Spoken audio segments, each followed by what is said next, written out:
اللہ الرحمن الرحیم وبہ نستعین وہو خیر ناصر ومعین رب اشرح لی صدری ویسر لی امری واحلل عقدۃ من لسانی یفقہوا قولی الحمدللہ رب العالمین الصلاۃ والسلام علی رسولہ الکریم وعلی اہل بیتہ الطیبین الطاہرین۔ گزشتہ سیشن میں ہم نے صفات الہیہ کے متعلق بات کی۔ اللہ تبارک و تعالیٰ کے وہ ایٹریبیوٹس کے جو لازم ہیں اس کی ذات میں ہونے چاہیے، جن کو صفات ثبوتیہ کہا جاتا ہے۔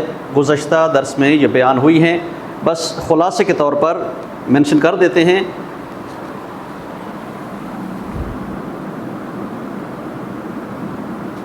صفات ثبوتی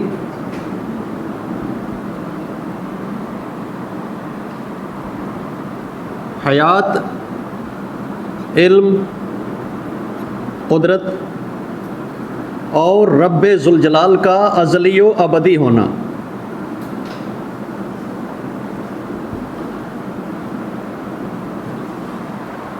ان صفات کو ثبوتی صفات کہا جاتا ہے چونکہ ذات پروردگار کے یہ لازمی کمالات ہیں،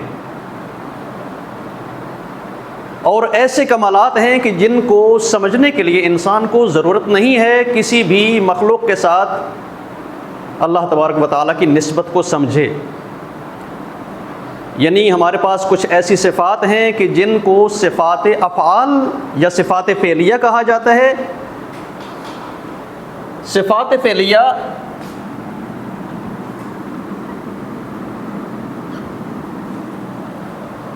آپ ذات پروردگار کو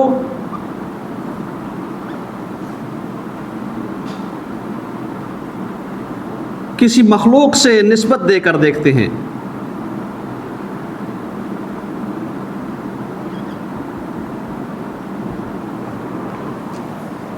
جس کی مثال آپ بہت ہی سمپل سے آپ لے سکتے ہیں۔ ایک دفعہ آپ آگ کو دیکھتے ہیں، آگ صرف ذات دیکھی جائے آگ کی تو یہ روشن ہے، حرارت دیتی ہے، لیکن اسی آگ میں کوئی چیز اٹھا کے ڈال دی جائے کہ جس چیز کو وہ آگ جلا کر راکھ کر دے تو اس کی نسبت آپ بولیں گے یہ آگ علت ہے جلا دینے کی، کاز ہے جلانے کے لیے۔ اسی طرح ذات پروردگار کو بعض دفعہ ہم مخلوقات کی جانب نسبت دے کر دیکھتے ہیں۔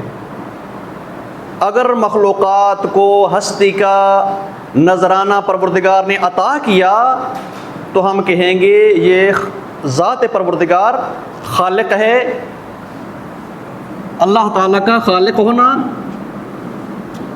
اسی طرح اگر ذات پروردگار کسی مخلوق کو پیدا کرنے کے بعد اس کی ضروریات زندگی فراہم کرے تو ہم اللہ تعالیٰ کو کہتے ہیں وہ رب ہے۔ اللہ تبارک و تعالیٰ اپنے کسی گناہگار بندے کو بخش دے تو ہم کہیں گے وہ غفار ہے، اور اپنے گناہگار بندوں کے وہ عیب چھپا لے تو ہم کہتے ہیں وہ ستار ہے۔ ہر مخلوق کو پیدا کرنے کے بعد اس طرح سے وہ عطا کرتا ہے کہ اگرچہ وہ مخلوق حقدار نہ بھی ہو مگر اس مخلوق کو اس رب نے باقی رکھنا ہے اور اس کی شرائط فراہم کرتا ہے تو اسے کہتے ہیں رحمان ہے۔ اور جو اس نے مخلوق پیدا کی اس مخلوق کے اندر کتنی کیپیبلٹی اور کیپیسٹی ہے، کتنی صلاحیت ہے، اس مطابق وہ عطا کرتا ہے تو اسے کہتے ہیں عادل ہے۔ اللہ تبارک و تعالیٰ کی یہ تمام صفات جو ہم دیکھ رہے ہیں یہ صفات وہ نہیں ہیں کہ صرف اور صرف ذات پروردگار کو آپ تصور کریں تو انہیں سمجھا جا سکے، بلکہ ان صفات کے ساتھ مخلوقات کے ساتھ کوئی نہ کوئی نسبت ہمیں ذہن میں رکھنا ہوگی۔ اس لیے انہیں کہتے ہیں صفات فعلیہ یا صفات افعال بھی کہتے ہیں۔ افعالی صفات یا فعلی صفات۔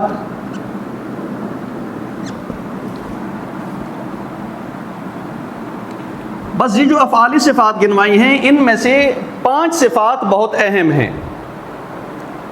ایسی 5 صفات کہ جو موجودات کو ہستی عطا کرنے کے بعد پوری کائنات اور جہان عالم ہستی کو خدا تدبیر کر رہا ہے، اس رشتے کو نبھانے کے لیے 5 صفات ہیں۔ موجودات کو ہستی عطا کرنے کے بعد ان تمام موجودات کے امور کو کنٹرول کرنا یا امور کی تدبیر کرنا 5 صفات پہ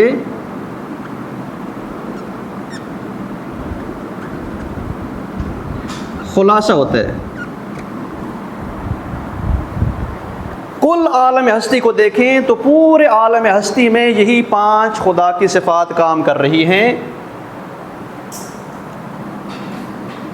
اللہ رب العزت وحدہ لا شریک خالق ہے، اللہ خالق کل شیء۔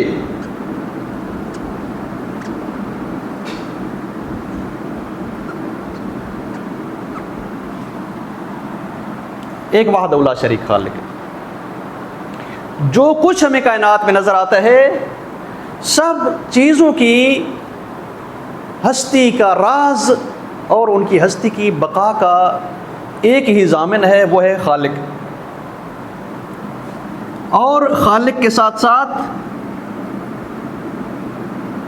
سمپل صاحب سے لکھ لیں، وہ قاضی الحاجات ہے، ضروریات فراہم کرنے والا ہے ہر موجود کی۔ اگر کسی چیز کو زندگی سے نوازا ہے اور دیکھا جا رہا ہے کہ زندگی کے جاری رہنے میں پانی کی ضرورت ہے، آکسیجن کی ضرورت ہے، کسی بھی چیز کی ضرورت ہے، تو اس چیز کو فراہم کرنا رب کا کام ہے۔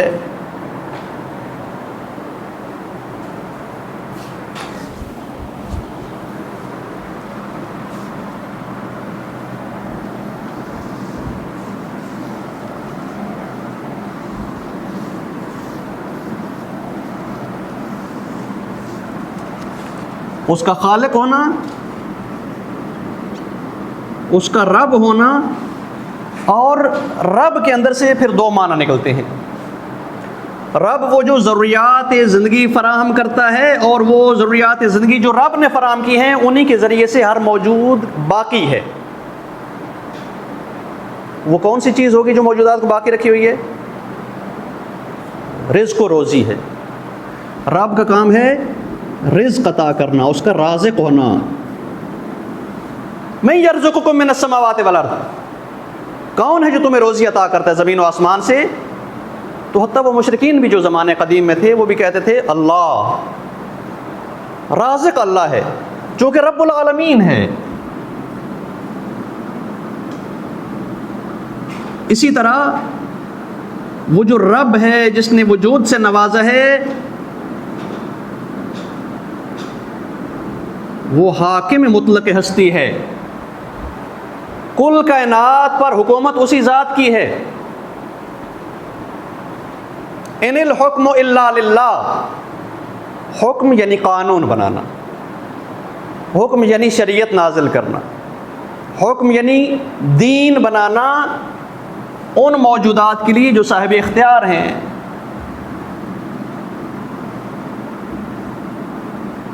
رازق یعنی روزی فراہم کرنے والا، اور حاکم یعنی قانون ہدایت بنانے والا۔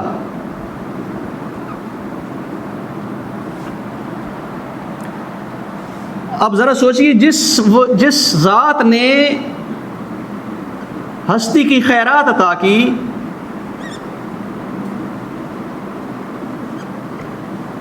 اور وہ ذات ہستی کو بقا بخشے،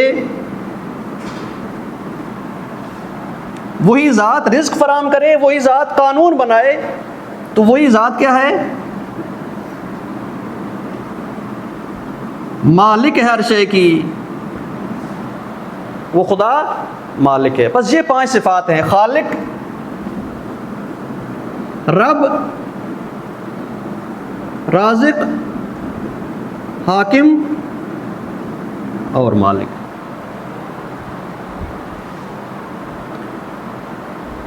وَلِلَّهِ مَا فِي السَّمَاوَاتِ وَمَا فِي الْأَرْضِ، زمین و آسمان میں جو کچھ ہے اس کا ہے، اور یہ پانچوں صفات جس طرح ذات رب کائنات کے لیے بہت ہی اہم کمالات ہیں کہ جو بتا رہے ہیں کہ اس عالم ہستی میں جو کچھ بھی بچھایا ہے اس کا ہے، ان 5 صفات کے صحیح سے کانسیپٹ ہمارے ذہن میں دل میں بیٹھ جائیں تو یہ بہت ہی اہم تربیتی قوانین ہیں۔ ان 5 صفات کے تربیتی آثار کیا ہیں؟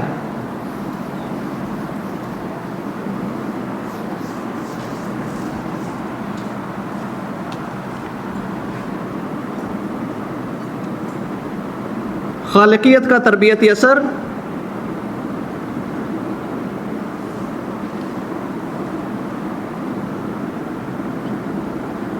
انسان کا محتاج ہونا، کہ انسان کو جب کسی اور ذات نے وجود سے نوازا ہے تو انسان ہمیشہ محتاج ہے، ہستی اپنی نہیں ہے انسان کی، اور جو کچھ اس کو ہستی کا لباس ملنے کے بعد جو بھی کمال اس کے وجود میں آتا ہے وہ اس کا اپنا نہیں ہے، کچھ بھی اپنا نہیں، انسان محتاج ہے ہمیشہ ذات کردگار کا۔ اور رب ہونے کے اعتبار سے تربیتی اثر کیا ہے؟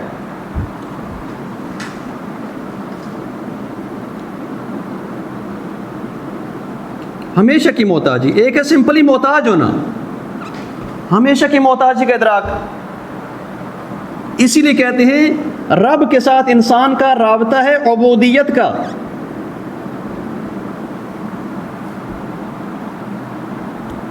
اور اس محتاجی کو اللہ تبارک و تعالیٰ نے یوں بیان فرمایا، یا ایھا الناس انتم الفقراء الی اللہ،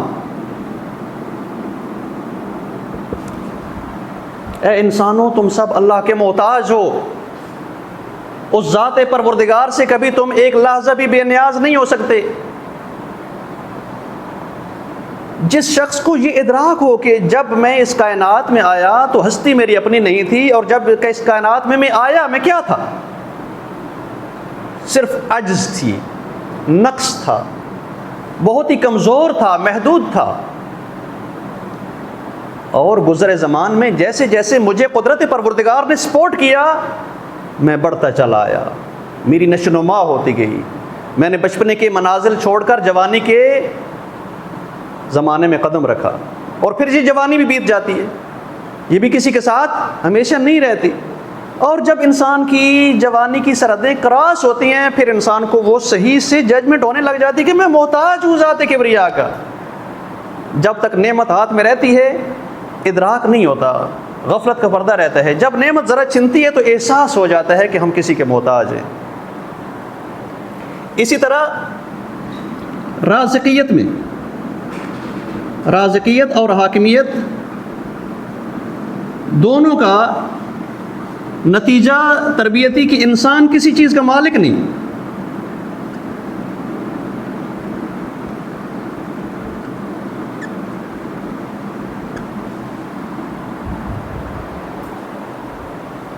جب کسی چیز کا انسان مالک نہیں ہے اور خداوند عالم کسی شخص کو مال عنایت کر دے اور وہ سمجھ رہا ہو کہ یہ مال میرا اپنا نہیں ہے، تو تربیتی اثر کیا ہے؟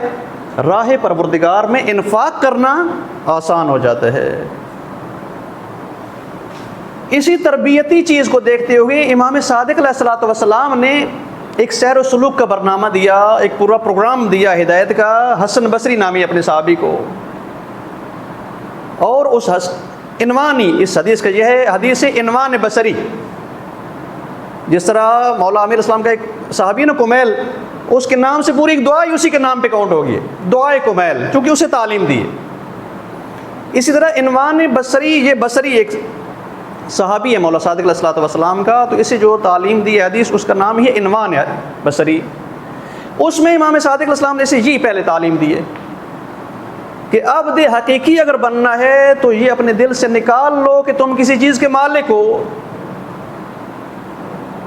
ہر چیز کا مالک وہ ذات پروردگار ہے جس نے ہمیں وجود بھی عطا کیا ہے، اور جو ہمیں وجود کو باقی رکھنے کی ہر وقت روزی بھی عطا کر رہا ہے، اور جو ہمارے وجود کی ہدایات کے لیے پروگرام بھی بھیجتا ہے شریعت اور دین کی شکل میں۔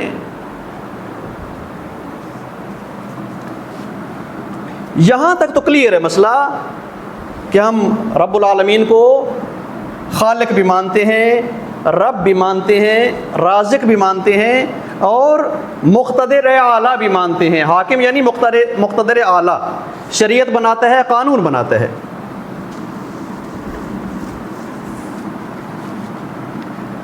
اور ان تمام مفاہیم میں سب سے اہم چیز ہے کہ وہ وحدہ لا شریک ہے، خالق ہونے میں وحدہ لا شریک ہے،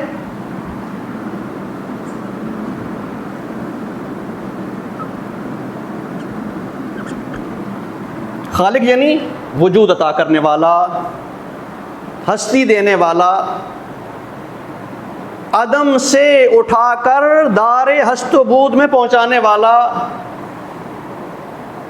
بڑا پیارا لب و لہجہ ہے قرآن کریم کی آیت سورہ انسان کی، هل أتى على الإنسان حين من الدهر ولم يكن شيئا مذكورا۔ کیا انسان نے وہ زمانہ نہیں بتایا کہ جب وہ کچھ تھا لیکن قابل ذکر نہیں تھا؟ لم یکن شیئا مذکورا، کوئی ایسی چیز نہیں تھا کہ اس کو یاد کیا جاتا، عدم کے تاریک پردوں میں چھپا ہوا تھا، اسے ہم نے ظاہر کر دیا، اسے دار ہست میں پہنچا دیا۔ پس خالق یعنی وجود عطا کرنے والا، رب وحدہ لا شریک یعنی ہر ضرورت پوری کرنے والا، رازق وحدہ لا شریک ہے کہ روزی کا مالک وہی ہے، جو ہماری مشکل آتی ہے نا وہ آتی ہے حاکم وحدہ لا شریک ماننا۔ حاکم وحدہ لا شریک ہے،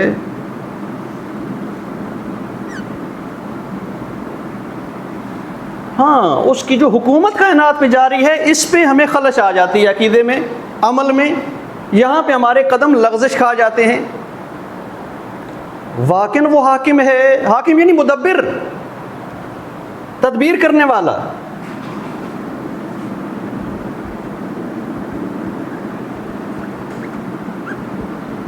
وہ تدبیر کرنے والا ہے اور اس کے طرف سے تعینات اور مامور ملائکہ تدبیر کا کام کرتے ہیں، کہ قرآن کریم فرماتا ہے فالمدبرات امرا، اس کے امر کے مطابق تدبیر کرنے والی طاقتیں ہیں جو ملائکہ کہلاتی ہیں۔ تدبیر کرنے والا اس جہان کو یا نیچرل قوانین پہ تدبیر کرتا ہے، فورسز، نیچر میں جو کچھ ہے اس کے قانون کے ضابطے میں ہے۔ زمین میں گریوٹی ہے، یہ پورا ایک قانون ہے۔ اس زمین پر جتنی چیزیں موجود ہیں ان کی ضرورت کی ہر شے زمین میں ہے۔ کوئی زمینی موجود ایسی ہے کہ جو کہے کہ مجھے زندگی کی تلاش ہے اور میں کسی اور سیارے سے نعمتیں کھینچ لاؤں؟ نہیں، اسی خطے پہ سب کچھ موجود ہے، تدبیر کرنا اس کا کام۔ جب موجود کو کسی کو پیدا کیا تو اس کے وجود کی کون کون سی ڈیمانڈز اور نیڈز ہیں، ہر نیڈ کے مطابق یہاں پر ریکوائرمنٹس موجود ہیں، زمین پر ہیں۔ کچھ نیچرل فورسز ہیں اور اسی طرح کچھ ہدایت کے اصول ہیں۔ نیچرل فورسز سے آپ کی تکوین بنتی ہے کائنات، اور ہدایت کے اصولوں سے آپ کی بنتی ہے شریعت۔ یہ ہر مسلم کا عقیدہ ہے کہ جو وحدہ لا شریک خالق ہے، جو وحدہ شریک رب ہے، جو وحدہ لا شریک مالک ہے، وہی وحدہ لا شریک پوری نیچر کی تمام فورسز کو خود کنٹرول کر رہا ہے، اور انسانی ہدایت کا قانون بنانا بھی اسی کا کام ہے۔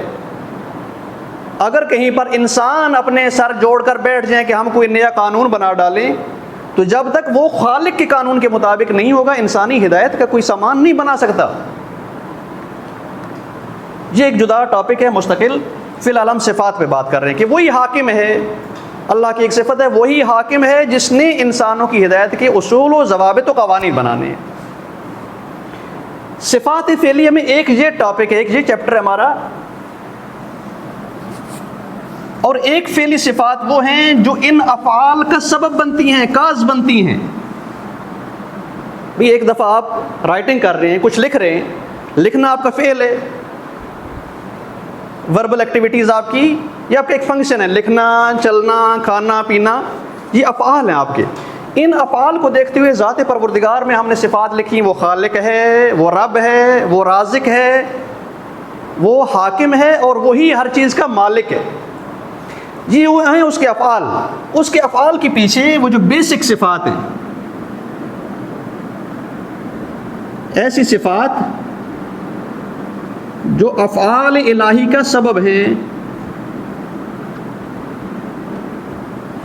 آپ اپنے افعال دیکھیں، آپ کھاتے پیتے ہیں، لکھتے پڑھتے ہیں، آپ آتے جاتے ہیں کہیں، تو اس کے پیچھے بیس کیا ہے؟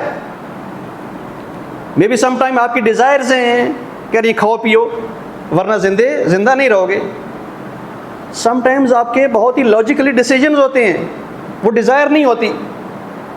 انسان جب کوئی کام کرنا چاہتا ہے تو بعض دفعہ اپنی ڈیزائرز پہ کرتا ہے، اور بعض دفعہ اپنے کسی خاص ریشنل وزڈم، سوچی سمجھی اسکیم اور پلاننگ پہ کرتا ہے۔ بس جو پیچھے کاز ہے آپ کے کام کرنے کی وہ کچھ اور ہے، اور رزلٹ آپ کے کام کرنے کا کچھ اور ہو سکتا ہے۔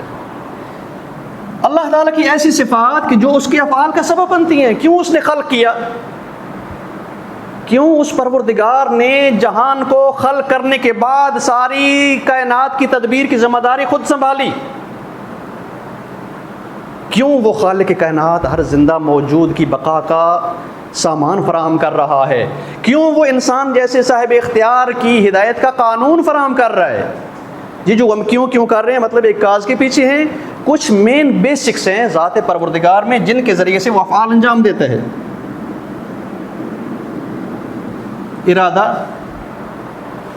ارادہ کرے گا تو وہ کسی چیز کو وجود عطا کرے گا، ارادہ کرے گا تو وہ کسی چیز کی بقا کے اسباب فراہم کرے گا، ارادہ کرے گا تو وہ ساری کائنات کی تدبیر کو کنٹرول کرنے کے لیے کچھ قانون اور لاز بنائے گا۔ ارادے کی آپ کیا سمجھ آ رہی ہے آپ لوگوں کو ذہن میں؟ جب ہم ارادہ کرتے ہیں تو کیا کر رہے ہوتے ہیں؟ تھوڑا سا سوچ لیں۔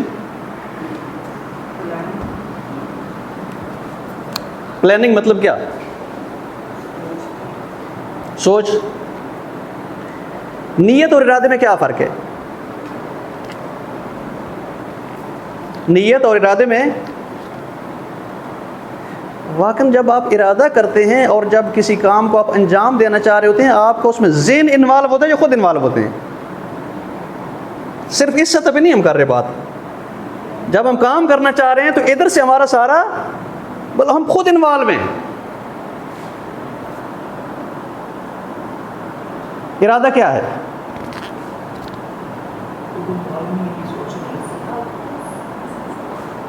ارادہ یہ نہیں سوچنا،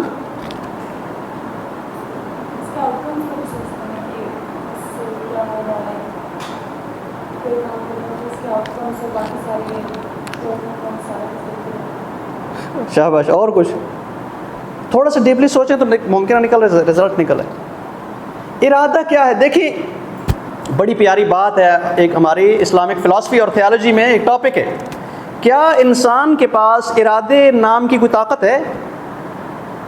فری ول ہے انسان کا یا نہیں؟ بس جیسے حالات بنتے جا رہے ہیں ہم ڈھلتے جا رہے ہیں، کوئی ہمیں پیچھے سے ہینڈل کر رہا ہے، جیسے وہ کٹ پتلیاں کھیلتی ہیں نا، وہ اس طرح کے ہم موجودات ہیں یا نہیں؟ ہمارے پاس ہے کوئی فری ول نامی چیز؟ ہے ارادہ ہمارے پاس یا فورسمنٹ کے ذریعے بس کچھ کرنا ہے؟ انسانی ارادہ ہم دیکھیں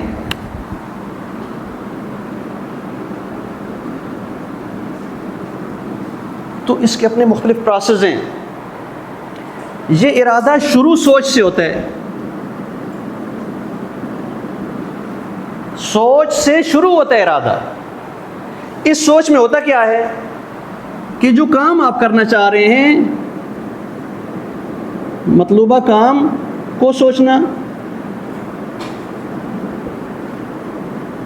اور اس کا فائدہ سوچنا۔ البتہ جب کام ارادی ہو، ڈیزائر کا نہ ہو، جو کام ہمارے ڈیزائر سے مربوط ہو جاتے ہیں، خواہشات سے مربوط ہوتے ہیں، وہاں میں بھی ہمیں سوچنا ہی نہ پڑے، آٹومیٹکلی بس جیسے نیچر ہمیں کھینچے لے جائے کچھ کام کرنے، اور اس چیز کا آپ جج کر سکتے ہیں، شدید موسم گرما ہو، پیاس لگی ہو، جیسے پانی دیکھیں کہ سوچنے کی ضرورت ہی نہیں ہے، وہ ڈیزائر سے مربوط ہے۔ لیکن جب فری ول والا آپ آپشن اپنائیں گے کہ آپ کی کام کے پیچھے پلاننگ ہو، اچھا بولا آپ نے، پلاننگ ہو، اس کے پیچھے کوئی وزڈم ہو، یعنی وہاں پہ آپ کیا کرتے ہیں، پہلے جو کام انجام دینا ہے اس کام کو سوچیں گے، اس کام کا فائدہ سوچیں گے۔ نمبر 2،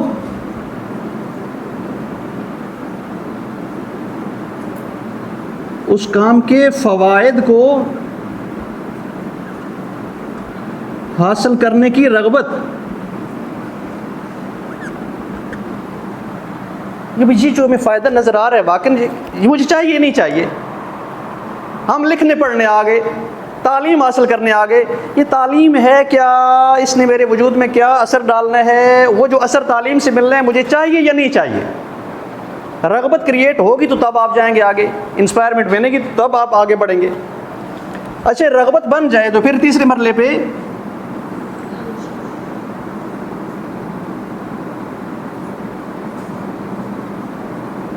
اس رغبت میں شدید توجہ بننا۔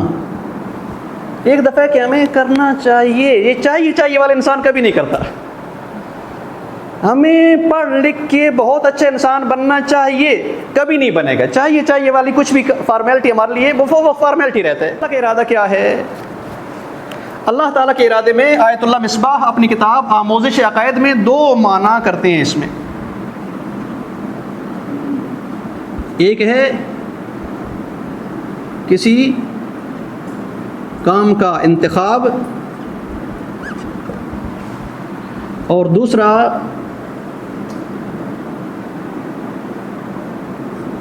کسی کام کی حب اور چاہت، یعنی آپ ارادہ کر رہے ہیں تو پہلے تو ایک یعنی کوئی آپ نے کام انتخاب کیا، یہ ہمیں کرنا ہے، یہ ہماری چوائس ہے۔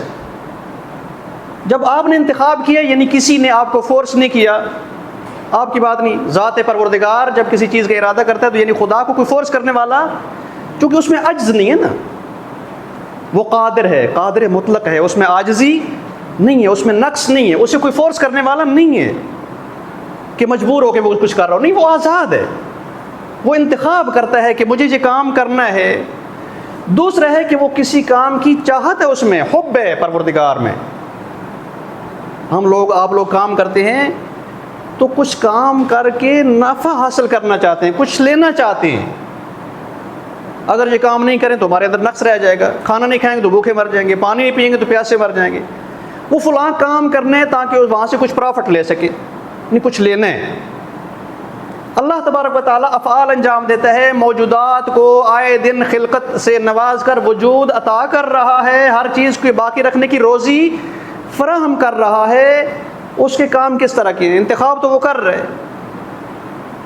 کسی کام کی چاہت اس طرح سے ہے کہ چونکہ اللہ کو اپنی ذات سے محبت ہے، چونکہ اللہ کو اپنی ذات سے محبت ہے،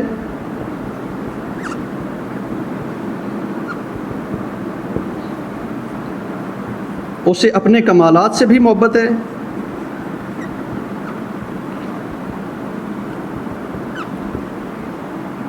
وہ حب کمالات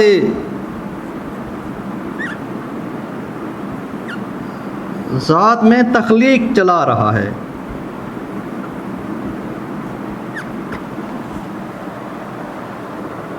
جس کی بہت ہی سمپل سی مثال آپ ایک لیتے ہیں، آرٹسٹ، کچھ لوگ بڑے ماہر آرٹسٹ ہوتے ہیں نا، کئی جگہ آپ نے دیکھا ہوگا، مختلف جگہ پہ اپنا وہ بورڈ فکس کر کے کوئی نہ کوئی پک بنا رہے ہوتے ہیں۔ کیوں بنا رہے ہیں؟ وہ جو ایک گیٹس ان کے اندر پایا جا رہا ہے اسے شو کر رہے ہیں، اظہار کر رہے ہیں، کسی لالچ سے، کسی سے کچھ فائدہ لینا ہے نہیں، ایک کمال ہے اس کے اندر، اسے اجاگر کر رہا ہے کہ یہ میرے اندر کمال ہے۔ سورج کیوں روشنی دے رہا ہے آپ کو؟ سورج کی ذات ہی روشنائی دینا ہے۔ پانی کیوں آپ کو فریشمنٹ دیتا ہے، تازگی دیتا ہے؟ چونکہ پانی کی ذات میں ہی زندگی ہے۔ وَجَعَلْنَا مِنَ الْمَاءِ كُلَّ شَيْءٍ حَيٍّ، ہم نے ہر زندگی کی بنیاد پانی میں قرار دی. اللہ تعالیٰ فرماتے ہیں بس جب آپ کسی شے کی اصل نیچر کو دیکھتے ہیں اور اس نیچر کے اندر پایا چھپا کمال اجاگر ہوتا ہے تو وہ کسی لالچ میں کسی اور فالتو مقصد میں نہیں ہوتا بلکہ اس کی ذات کا اپنا کمال ہوتا ہے. اب یہ سوال کہ اللہ تعالیٰ نے کائنات کیوں بنائی, اللہ تعالیٰ نے انسان کو کیوں بنایا؟ چونکہ اسے پہلے اپنی ذات سے محبت ہے, اس کا عشق ہے اپنی ذات سے, اور وہ اپنی ذات میں پائے جانے والے کمال ظاہر کرنا چاہتے ہیں کہ او مجھے پہچانو میں کیا ہوں, میرے اندر کیا کمال ہے. اس لیے معصوم فرماتے ہیں کہ اللہ تعالیٰ نے یہ نظام خلقت بچھا کر انسان کو پیدا کیا تاکہ انسان اسے پہچانے. اسی مفہوم پہ حدیث قدسی ہے کنت کنزا مخفیا, میں ایک چھپا خزانہ تھا, فاحببت ان اعرف, مجھے محبت ہوئی خود سے کہ میں پہچانا جاؤں, فخلقت الخلق, تو میں نے مخلوقات کو پیدا کیا. خدا نے اپنی ذات کی چاہت اور محبت میں ساری کائنات میں اپنی قدرت و علم کے ذخیرے بڑھا دیے.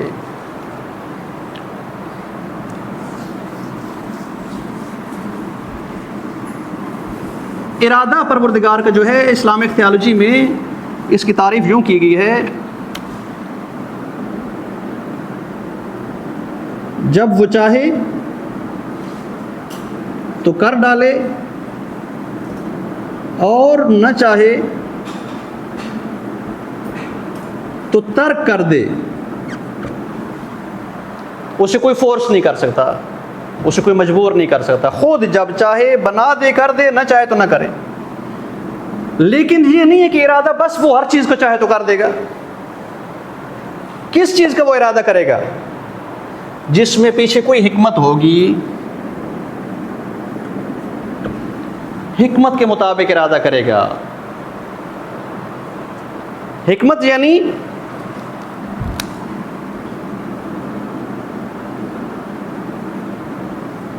جس کام میں بہترین کمال و مصلحت ہو وہی کرے گا. اسلامک سکولز آف تھاٹس میں دو بیسک سکولز آف تھاٹ ہیں. ایک ہمارے پاس ہے معتزلہ کا, ایک ہے اشاعرہ کا. معتزلہ کے مطابق اور اسی طرح امامیہ کے مطابق, ہمارے شیعہ کے مطابق, اللہ تبارک و تعالی ہر وہ کام کرتا ہے جس میں بہترین مصلحتیں ہوں, بہترین کمالات ہوں, بہترین خیرات ہوں. وہ کام خدا نہیں کرے گا جس میں کسی کا نقص ہو, جس میں کسی کی برائی ہو. مگر وہ جو دوسرا اسکول آف تھاٹ ہے اشاعرہ کا, اس میں کہتے ہیں حکمت کیا ہے؟ آپ کون ہوتے ہیں جج کرنے والے کہ خدا کیا کرے گا؟ خدا جو چاہے کر دے بس. اس لیے ان کا بڑا مشہور جملہ ہے کہ وہ چاہے نعوذ باللہ تو یزید کو بھی جنت میں ڈال سکتا ہے, وہ چاہے تو شیطان کو بھی اپنے بندے کو جہنم میں بھیجنے کے بجائے جنت میں بھیج دے. واقعی نہیں ہو سکتے, لاجیکلی ہے اس طرح کچھ. اگر بروں کو بھی وہ چاہے جنت میں بھیج دے تو اس نے قانون کیوں بنایا, اس نے شریعت کیوں بنائی, اس نے ہدایت کا سامان کیوں بنایا, اس نے سزا جزا کا انتظام کیوں کیا؟ بس یہ حکمت یعنی بہت ہی اہم ٹاپک ہے ہماری شیعہ تھیالوجی میں کہ اللہ تبارک و تعالیٰ ہر کام کا ارادہ نہیں کرتا. اللہ تعالیٰ اس کام کا ارادہ کرتا ہے جس کے پیچھے حکمت ہو, یعنی بہترین کمال ہو, مصلحت ہو, یعنی با مقصد ہو کام.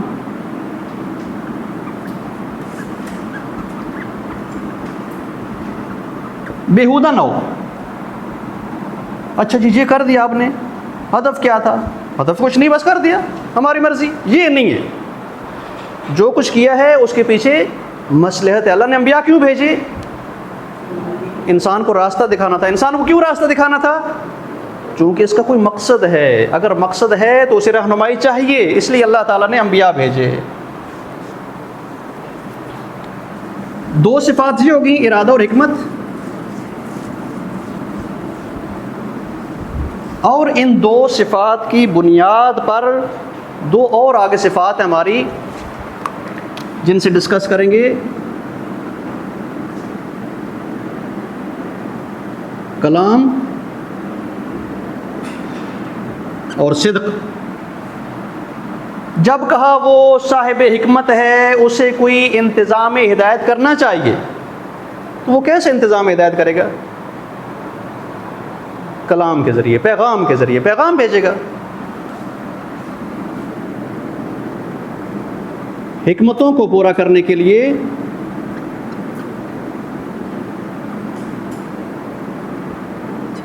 خالق حکیم پیغام ہدایت بھیجتا ہے۔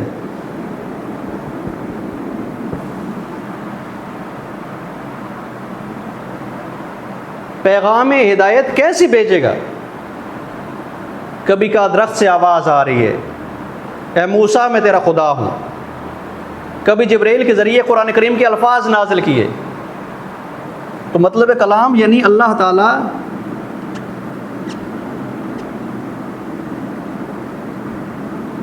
جملات بنانے پر قادر ہے۔ سلبی صفات میں یہ ہم گزار چکے ہیں کہ ہر وہ صفت اللہ تعالیٰ سے ہم نفی کر دیں گے جس کے پیچھے نقص ہوگا۔ اللہ تعالیٰ کلام کرتا ہے تو اس کا مطلب یہ نہیں کہ وہ ہماری طرح the parts of body use کرتا ہے، وہاں پہ تو باڈی نہیں ہے، میٹر نہیں ہے، میٹیریل نہیں ہے۔ ہمیں کلام کرنے کے لیے ضرورت ہے اپنا حلق استفادہ کریں، صوتی آوازیں پیدا کریں، مگر اللہ تعالیٰ اعضاء سے منزہ ہے۔ اس کے پاس باڈی کی اسے ضرورت ہی نہیں ہے نا، یہ کہ باڈی نہیں ہے، اسے باڈی کی ضرورت نہیں ہے، وہ منزہ ہے، اممیٹیریل ہے۔ اور دوسری صفت ہے یہاں پہ جو مورد نظر صدق ہے۔ صدق یعنی کیا؟ اللہ تعالیٰ کے تعلیم دیے احکام کے نتائج حتمی ہیں۔ جو کچھ اس نے کہا پرفیکٹ ہے، کہ جھوٹ نہیں بولو، اس کے نقصانات ہیں تو ہیں، نقصانات حتمی ہیں بولنے والے کے لیے۔ سچ بولو، سچ کے فائدے ہیں، آثار اثرات ہیں، انڈیویجولی اور سوشلی لائف میں اس کے اپنے ویلیوز کاؤنٹ ہوتی ہیں، تو وہ حتمی ہیں، وہ واقع ہیں، وہ اس سے فوائد ہٹ نہیں سکتے۔ اور اللہ کے وعدے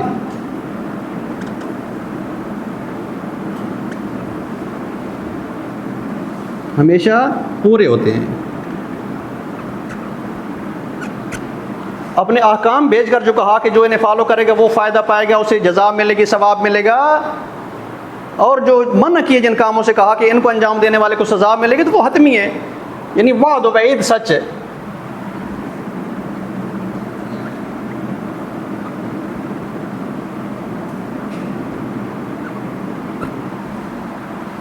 وعدے دینا، انعامات سنانا، وعید دینا یعنی سزائیں سنانا۔ تو کلام پروردگار جن احکام اور اوامر پر مشتمل ہے، ان احکام و اوامر کے اٹل نتائج ہیں، ریزلٹس ہیں، کہ جو کبھی آگے پیچھے نہیں ہوں گے۔ اور اس طرح جو اللہ تعالیٰ نے وعدے دیے ہیں کہ اچھائی کرنے والے کو یہ دیں گے، صالح مومن کو یہ دیں گے، وہ بھی حتمی ہیں۔ اور جو سزائیں سنائی ہیں کہ جو برے اعمال انجام دے گا اس کا نتیجہ برا ہوگا، وہ بھی حتمی ہے۔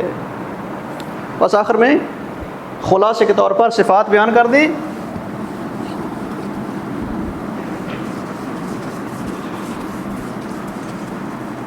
جن صفات پہ آج ہم نے بات کی ہے یہ تو ذاتی صفات ہیں، حیات، علم، قدرت، ازلی ہونا، خدا کا ابدی ہونا۔ افعالی صفات خالقیت، ربوبیت، رازقیت، حاکمیت اور مالکیت۔ اور کچھ ہیں فعلی صفات جو سبب افعال ہیں،